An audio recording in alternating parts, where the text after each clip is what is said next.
गांव की सुबहें हमेशा किसी न किसी रहस्य से भरी होती हैं, मानो हर दिन अपने साथ कोई नई कहानी लेकर आती हों। उस दिन भी जब सूरज की हल्की सुनहरी किरणें खेतों पर बिखरी थीं, जब पक्षियों की चहचहाहट और मंदिर की घंटियों की गूंज आपस में मिलकर एक अनोखा संगीत बना रही थीं, तभी इस कहानी की असली शुरुआत हुई। गांव का नाम छोटा था, लेकिन वहां के लोग अपने रीति रिवाज और परंपराओं में डूबे हुए थे। इस गांव की पहचान सिर्फ उसके खेतों, तालाबों और मंदिरों से नहीं थी, बल्कि वहां की मासूमियत से भी थी। और इसी गांव में रहती थी एक लड़की, गौरी। गौरी का चेहरा देखने वालों को लगता कि जैसे भगवान ने अपनी कलाकारी का सबसे नायाब नमूना उसमें उतार दिया हो। उसकी आंखों में इतनी मासूमियत थी कि देखने वाला पहली नजर में ही खिंच जाता, और उसकी मुस्कान में इतनी सादगी थी कि लगता जैसे थका हारा इंसान भी चैन पा ले। लेकिन गौरी का मन हमेशा बेचैन रहता था। बचपन से ही उसका जीवन साधारण नहीं था। माँ बाप उसे अच्छा घर देना चाहते थे, लेकिन समय ने उसका साथ नहीं दिया। पिताजी का देहांत जल्दी हो गया और माँ बीमार रहती। गांव के लोग उसकी मदद तो करते, मगर लड़की होने के कारण उसके सपनों पर हमेशा पहरा लगा रहता। गौरी पढ़ाई में अच्छी थी, पर उसे किताबों से ज्यादा इंसानी रिश्तों की भूख थी। वह हमेशा सोचती कि क्यों उसका दिल किसी अजनबी की तलाश करता है। क्यों उसे लगता है कि कहीं न कहीं कोई है जो सिर्फ उसका है, जिसके सामने वह अपने मन की सब बातें कह सके। लेकिन जब भी वह आईने में खुद को देखती, तो उसे डर लगता कि कहीं ये उसकी ही कमजोरी तो नहीं। इसी बीच गांव में एक नई चर्चा शुरू हुई।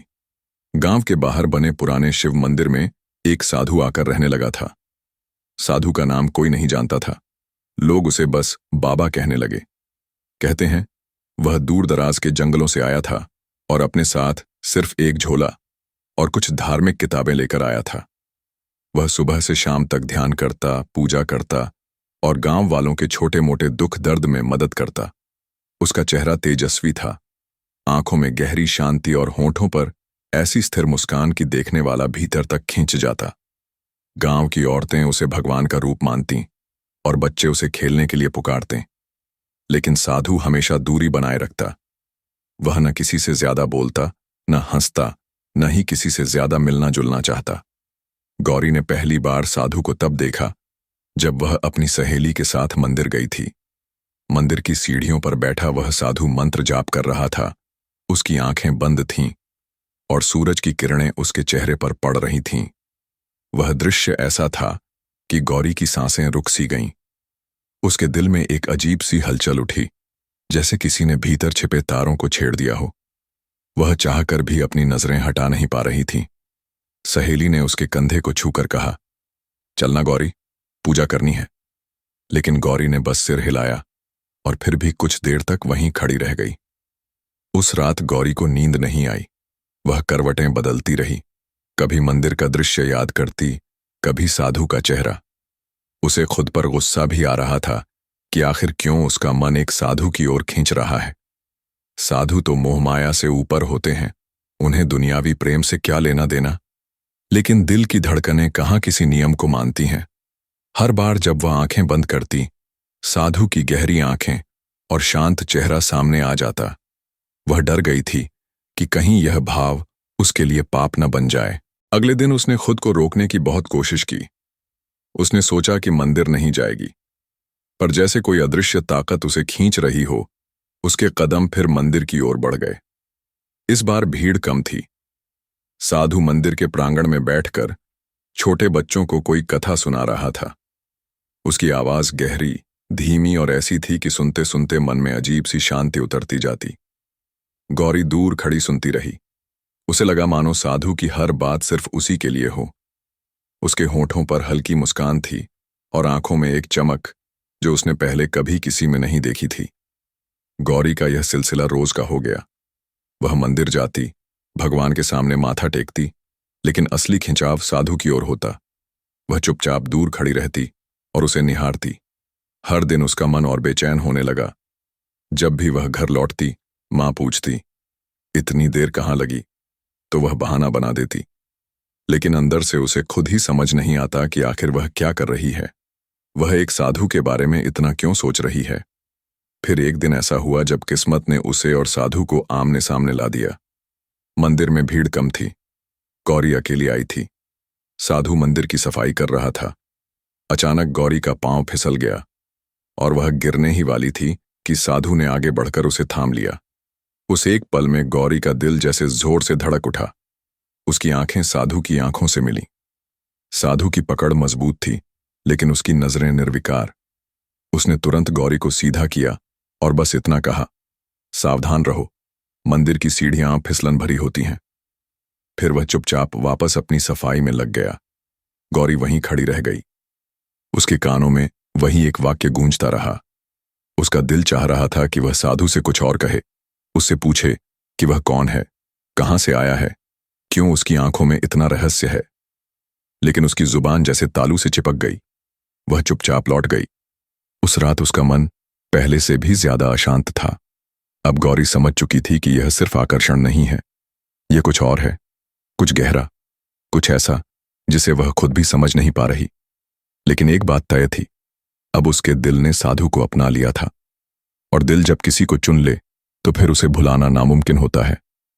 गौरी उस दिन से बदल गई थी जब साधु ने उसे गिरने से बचाया था। वह पल छोटा जरूर था, पर उसके दिल में जैसे कोई बिजली कौंध गई थी। वह बार बार उस स्पर्श को याद करती, उसकी आंखों की गहराई में खो जाती और खुद से सवाल करती कि आखिर यह सब क्यों हो रहा है। रात को नींद नहीं आती, दिन में मन कहीं और नहीं लगता। खेतों में काम करते समय, खाना बनाते समय, यहां तक कि मां के साथ बातें करते समय भी उसका मन मंदिर में अटका रहता। उसकी आंखें अनजाने ही मंदिर की सीढ़ियों की ओर खिंच जातीं और वह सोचती कि कब फिर वह साधु को देख पाएगी। लेकिन इस चाहत के साथ ही उसके मन में डर भी था। गांव छोटा था और यहां कोई बात छिपती नहीं थी।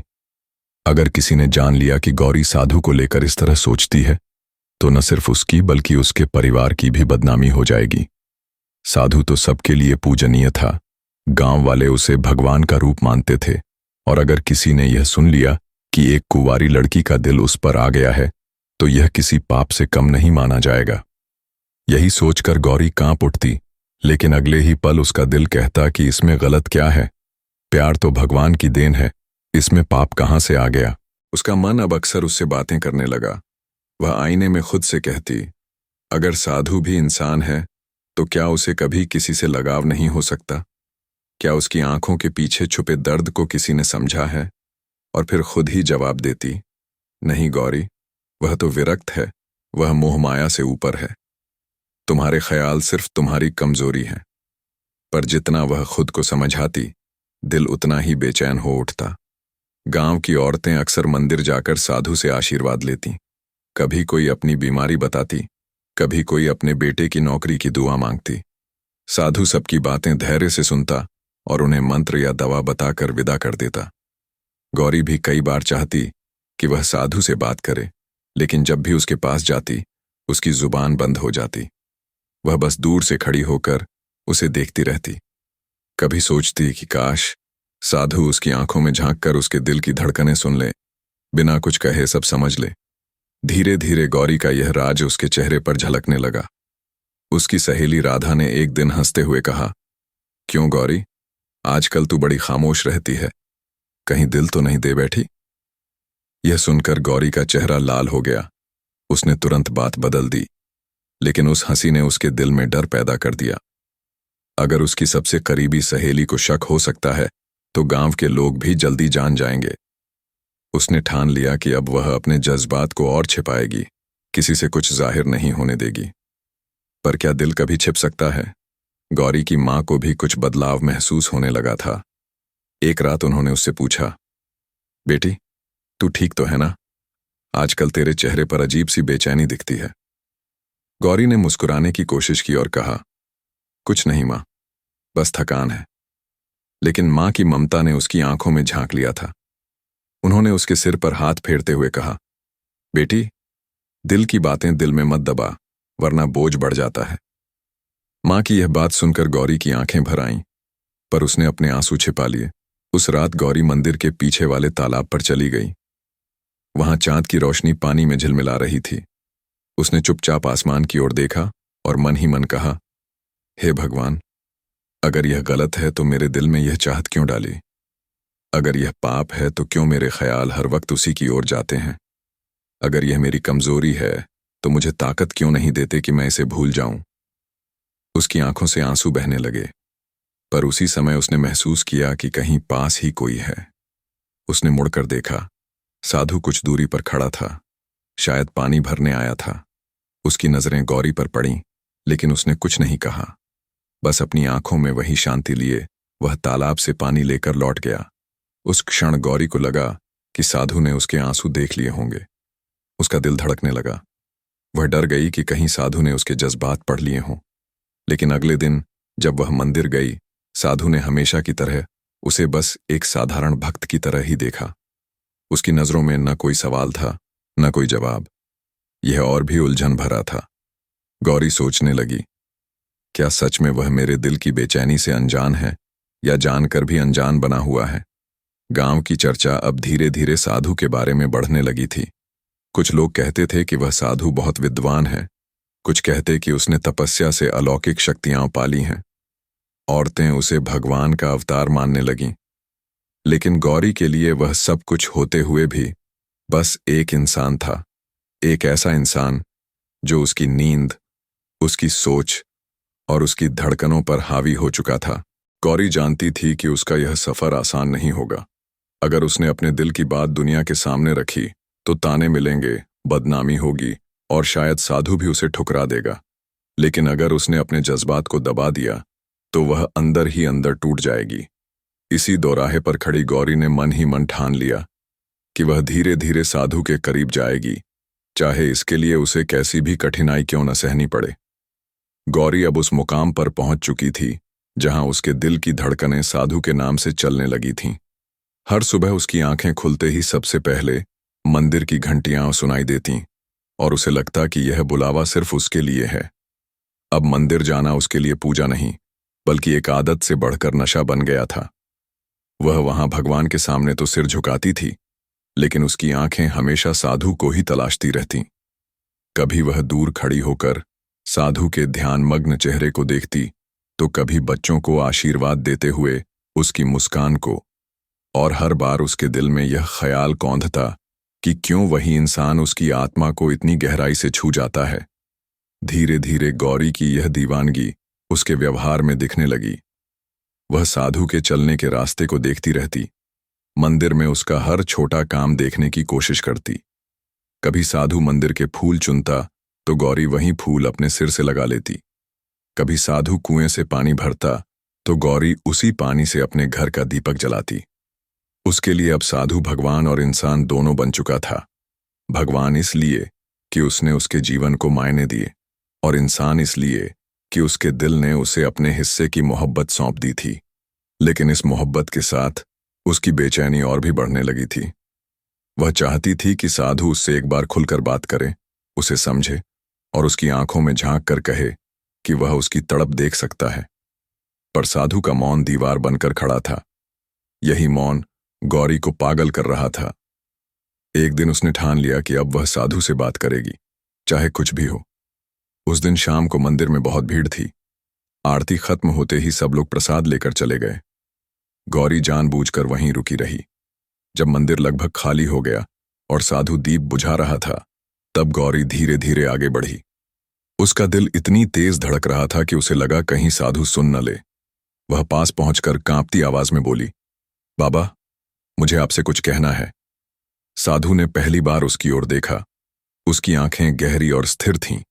उन्होंने शांत स्वर में कहा, कहो बेटी, क्या बात है? गौरी के होंठ सूख गए। उसने गहरी सांस ली और कहा, मैं बहुत बेचैन रहती हूं। मुझे समझ नहीं आता कि क्यों मेरे मन में इतने सवाल हैं। जब भी मैं मंदिर आती हूं मुझे शांति तो मिलती है, लेकिन साथ ही मन और भी अशांत हो जाता है। उसकी आंखें भीग गई थीं। साधु कुछ देर उसे देखते रहे, फिर बोले, बेचैनी मन की सबसे बड़ी दुश्मन है। यह तभी होती है जब हम अपने भीतर झांकने से डरते हैं। भगवान को ढूंढने के लिए बाहर मत जाओ, अपने भीतर खोजो। गौरी उस जवाब से संतुष्ट नहीं थी। उसने धीरे से कहा, लेकिन बाबा, अगर मेरे भीतर जो मैं देख रही हूं वह किसी इंसान की छवि हो तो? यह सुनकर साधु कुछ क्षण के लिए चुप हो गए। उनके चेहरे पर हल्की गंभीरता आ गई। फिर उन्होंने शांत स्वर में कहा, इंसान भगवान की रचना है। अगर तुम्हें किसी इंसान में भगवान का अंश दिखता है तो उसमें पाप नहीं बल्कि आशीर्वाद है।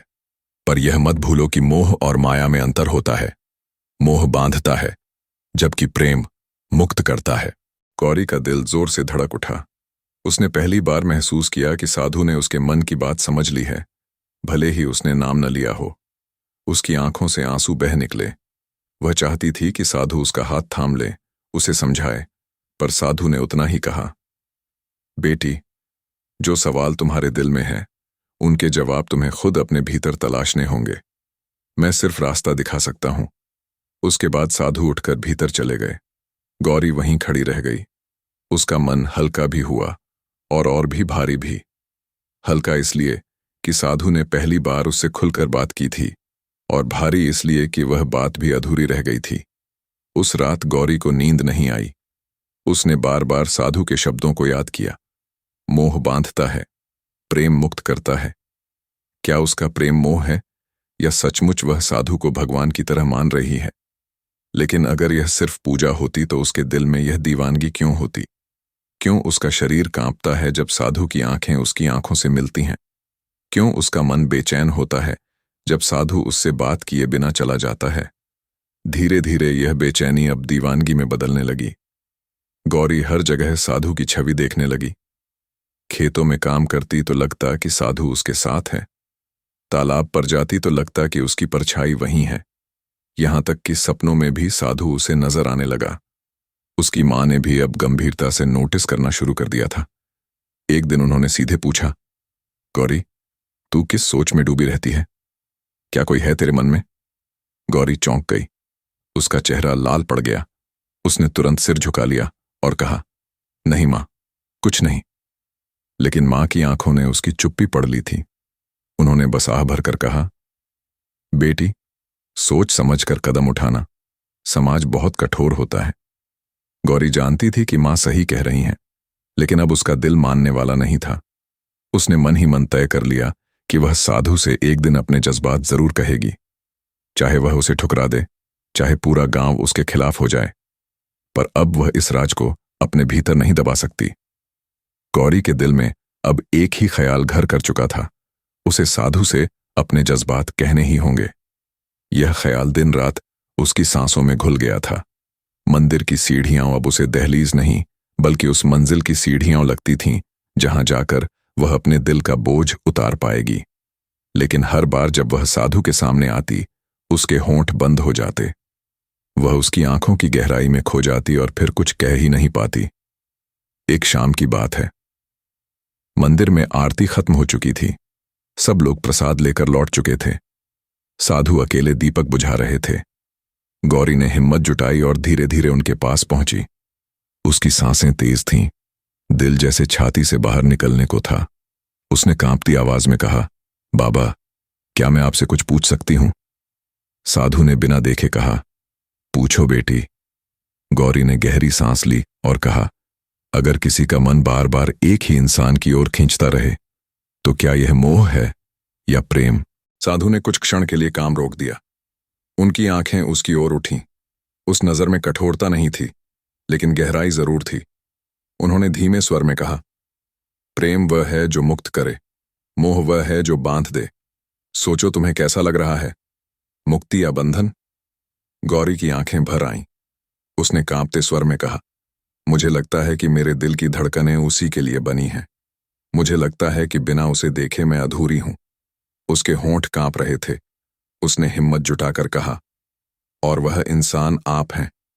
इतना कहकर गौरी ने अपनी आंखें बंद कर लीं। उसे लगा जैसे दुनिया थम गई है। हवा भी थम गई, मंदिर की घंटियां भी मौन हो गईं। साधु कुछ देर तक उसे देखते रहे। फिर उन्होंने गहरी सांस ली और कहा, बेटी, यह राह आसान नहीं है। यह आग है जिसमें न सिर्फ तुम बल्कि मैं भी जल जाऊंगा। सोच लो, यह प्रेम नहीं, एक कठिन परीक्षा है। गौरी ने आंखें खोलकर दृढ़ स्वर में कहा, तो मैं परीक्षा देने को तैयार हूं। साधु ने नजरें झुका लीं और बिना कुछ कहे भीतर चले गए। गौरी वहीं खड़ी रह गई। उसका दिल धड़क रहा था, पर उसके चेहरे पर हल्की मुस्कान थी। उसे लगा कि साधु ने भले स्वीकार न किया हो, पर उसका इजहार अब हवा में गूंज चुका था। उस रात गौरी की आंखों में नींद नहीं थी। वह छत पर बैठकर तारों को देखती रही। उसका दिल कह रहा था कि अब उसका राज साधु को पता चल चुका है। लेकिन सवाल यह था कि साधु क्या करेगा? क्या वह उसकी भावनाओं को समझेगा या हमेशा के लिए दूरी बना लेगा? अगले दिन मंदिर जाने की हिम्मत जुटाना उसके लिए आसान नहीं था, लेकिन दिल उसे खींचकर वहां ले ही गया। साधु हमेशा की तरह पूजा में लीन थे। उनकी आंखें बंद थीं, होठों पर मंत्र चल रहे थे। गौरी ने उन्हें देखा तो लगा जैसे उन्होंने रात भर उसकी बातों पर मनन किया हो। लेकिन जब आरती खत्म हुई और सब लोग लौट गए, साधु ने गौरी की ओर एक नजर तक नहीं डाली। यह मौन गौरी के लिए सबसे बड़ा तूफान था। गौरी का मन टूटने लगा। उसने सोचा, क्या मेरा इजहार गलती था? क्या मैंने अपनी हदें लांघ दी? लेकिन अगले ही पल उसका दिल कहता, नहीं, प्रेम गलती नहीं होता।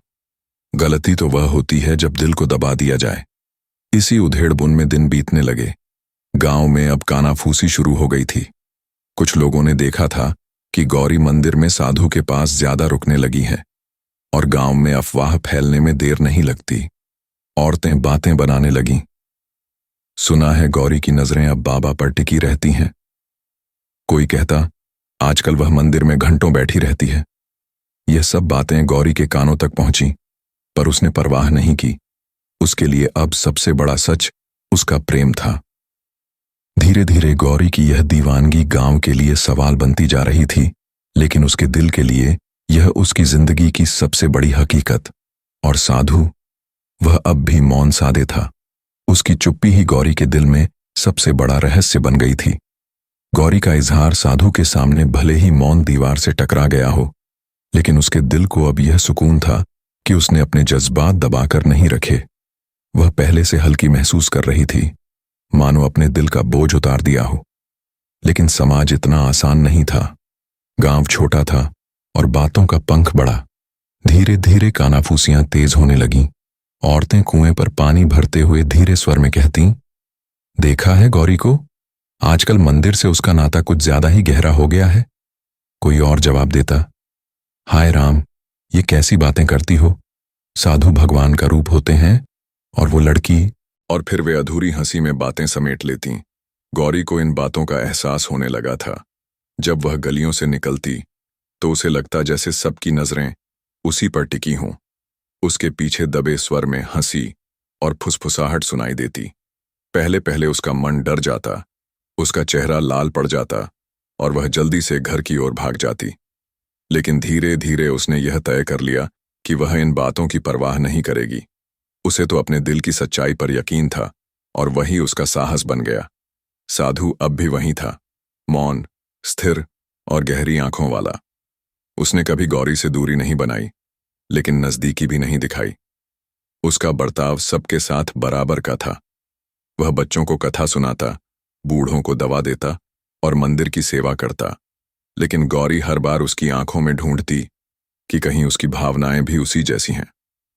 कई बार उसे लगता कि साधु की नजरें कुछ कहना चाहती हैं, पर फिर वह नजरें वापस गहरी खामोशी में डूब जाती। यही मौन गौरी की बेचैनी को और बढ़ाता। एक दिन मंदिर में बड़ा आयोजन था, शिवरात्रि का मेला। दूर दूर से लोग आए थे। मंदिर दीपों से जगमगा रहा था। ढोल नगाड़ों की गूंज, मंत्रों की आवाज और भक्तों की भीड़ में माहौल बेहद दिव्य था। गौरी भी सजी धजी मंदिर पहुंची। उसका दिल साधु को देखने को और भी बेताब था। साधु वहां पूजा करा रहे थे। उनकी आवाज मंत्रों में गूंज रही थी और पूरा वातावरण मानो किसी और ही लोक में चला गया था। गौरी की आंखें उन पर टिकी थीं। भीड़ के बीच अचानक किसी ने गौरी के कानों में कहा, क्या तुझे सच में लगता है कि साधु तेरे लिए बने हैं? पगली मत बन।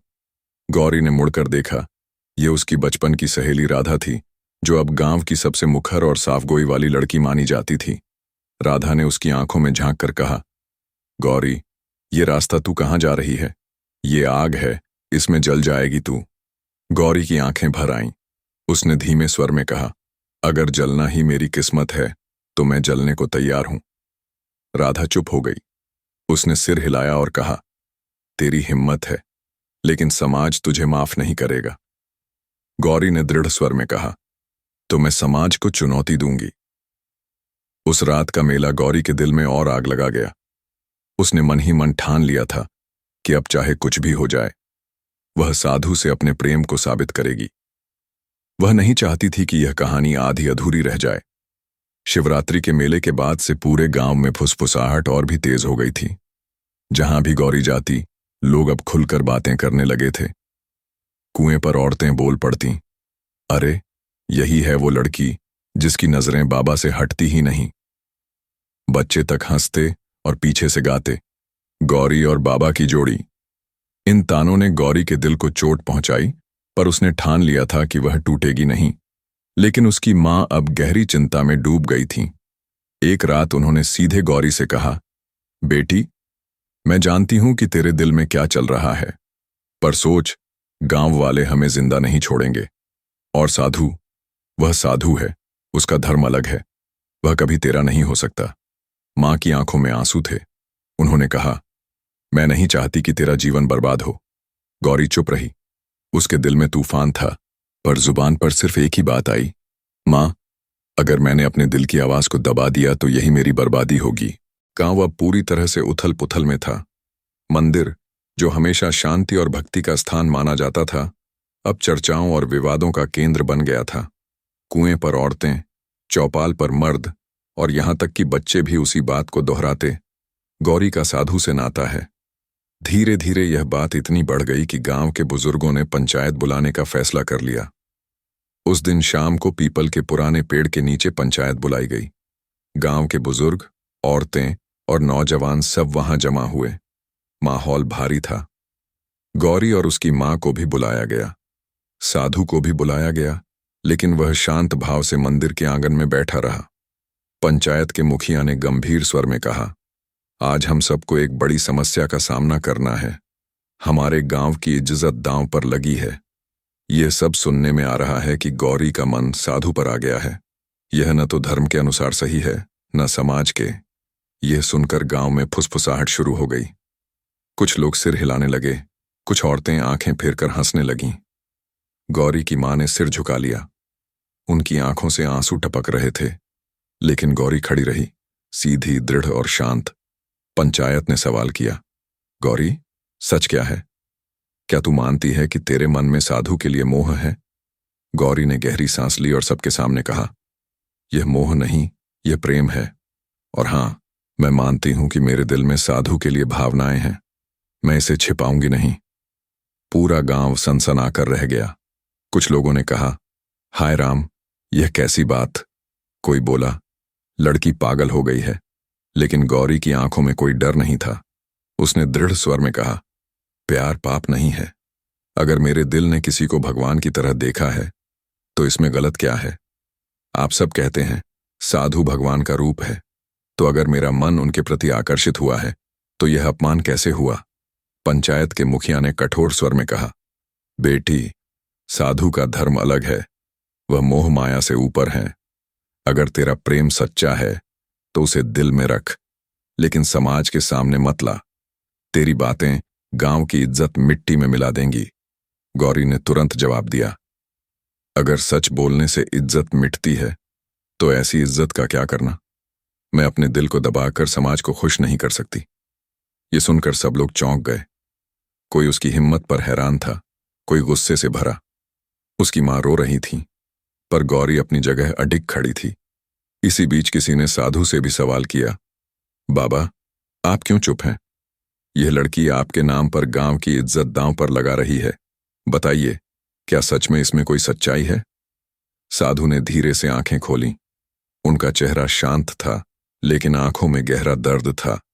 उन्होंने कहा, यह लड़की निर्दोष है। इसके दिल में जो भाव हैं वह इसकी मासूमियत है, इसका पाप नहीं। लेकिन यह सच भी है कि मेरा धर्म और मेरी राह अलग है। मैं इसे अपना नहीं सकता। यह सुनकर गांव में सन्नाटा छा गया।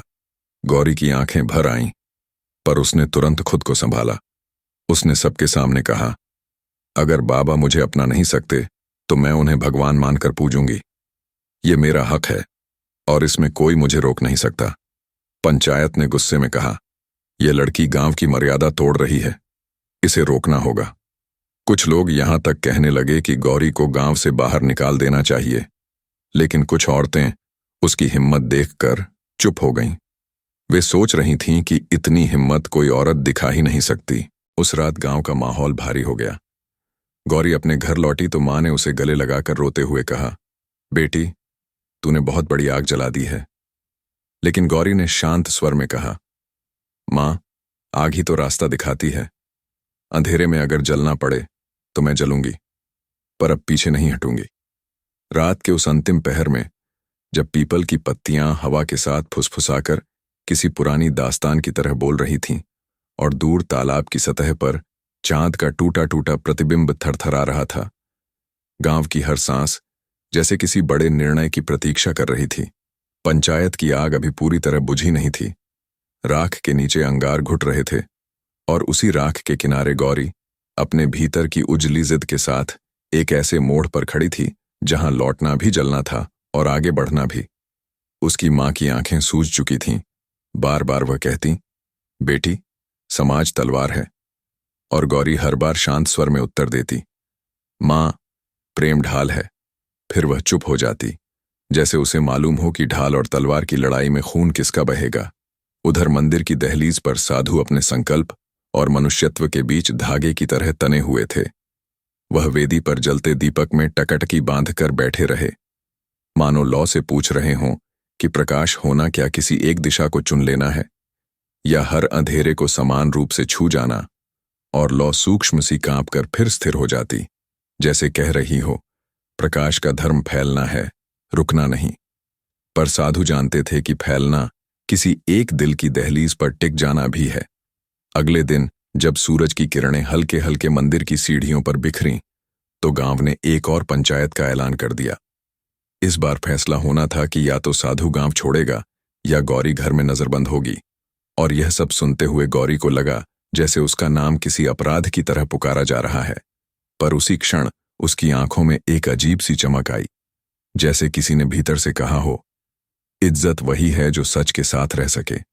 और वह एक क्षण में तय कर चुकी थी कि वह सच को किसी चादर के नीचे नहीं ढकेगी। शाम को वह अकेली मंदिर की ओर चली। रास्ते में धूल उठती रही, बच्चे दूर से देखकर खिलखिलाए, कुछ औरतों ने सिर झुकाकर तंज की रेखाएं खींच दीं। पर गौरी का कदम स्थिर रहा। उसे पता था कि प्रेम की राह पर चलने वाले को पहले दुनिया से नहीं, अपने ही डर से लड़ना पड़ता है। मंदिर के प्रांगण में पहुंचकर उसने देखा, साधु वेदी के सामने धूनी के पास बैठे हैं। राख पर सोन चिरैया के पंख से 2 हल्के नीले फूल रखे हैं और एक पुरानी ग्रंथि खुली है जिसमें दिगंबर सा मौन सोया हुआ है। गौरी ने आगे बढ़कर कांपती लेकिन दृढ़ आवाज में कहा, बाबा, आज अंतिम निर्णय चाहता है मेरा मन। अगर प्रेम का धर्म तुम्हारे तप के विपरीत है तो मैं तुम्हें भगवान की तरह मानकर दूर चली जाऊंगी। पर अगर प्रेम भी तप है तो आज शब्द चाहिए, मौन नहीं। और यह कहते ही जैसे मंदिर की घंटी अपने आप बज उठी, एक ऐसी आवाज जो किसी मनुष्य ने नहीं, समय ने कहीं भीतर से छेड़ दी। साधु ने धीरे धीरे आंखें उठाईं। उनके चेहरे पर वर्षों का संयम और एक पल का मनुष्यत्व साथ साथ खड़े थे। वह बोले, बेटी, प्रेम और तप शत्रु नहीं, अधूरे साथी हैं। प्रेम बिना तप के स्वार्थ बन जाता है और तप बिना प्रेम के कठोरता। मेरा धर्म सेवा है, पर मेरा मन तुमसे यह कहने से डरता रहा कि तुम्हारा आंसू मुझे भी भीगा देता है। इतना भर कहकर वह चुप हो गए, और वही चुप्पी अब पहली बार बोझ की नहीं, स्वीकृति की लग रही थी। गौरी की आंखें भर आईं, लेकिन वह रोई नहीं, वह मुस्कुराई, जैसे किसी पहाड़ की चोट पर खड़े होकर उसने सब घाटियां देख ली हों, और बोली, तो फिर सच को नाम दे दो। साधु ने सिर झुका लिया, नाम ही तो जंजीर होते हैं। तभी बाहर से कुछ तीखी आवाजें आईं। पंचायत, युवक और कुछ लोग जो धर्म के नाम पर पत्थर ढूंढने आ गए थे। वे मंदिर के आंगन में इकट्ठा हुए और मुखिया ने कठोर स्वर में कहा, बाबा, निर्णय अभी, या तो आप इस लड़की को रोकेंगे या हम आपको। वाक्य अधूरा छोड़कर उसने हाथ हवा में लहराया, जैसे अनकहा सबसे बड़ा हथियार हो।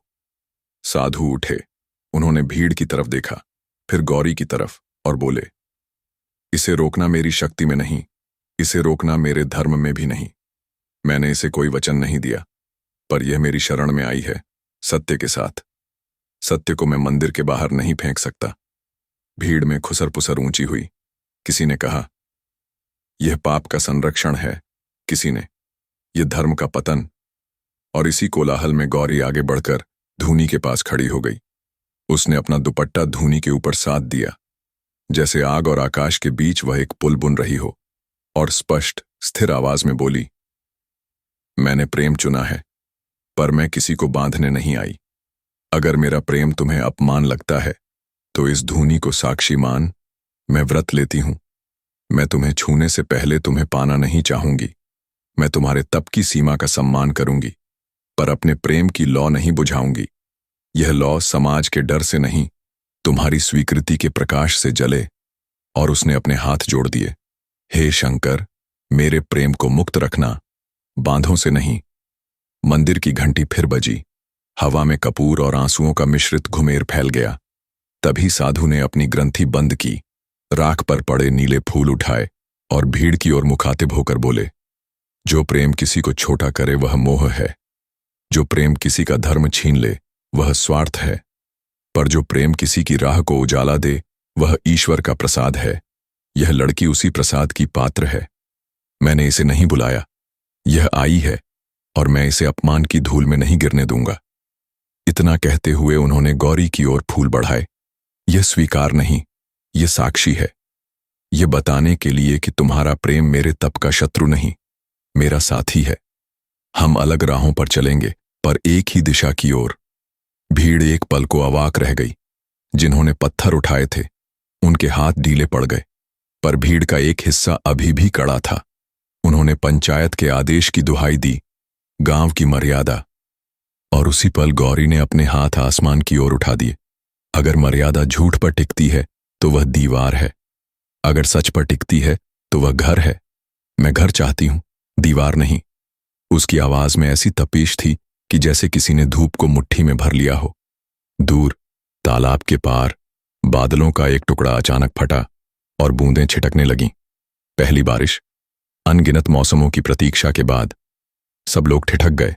बारिश में राख की खुशबू एक स्वर्गिक सुगंध बन गई, और उसी सुगंध के बीच मुखिया ने अपनी छड़ी जमीन पर टिकाई।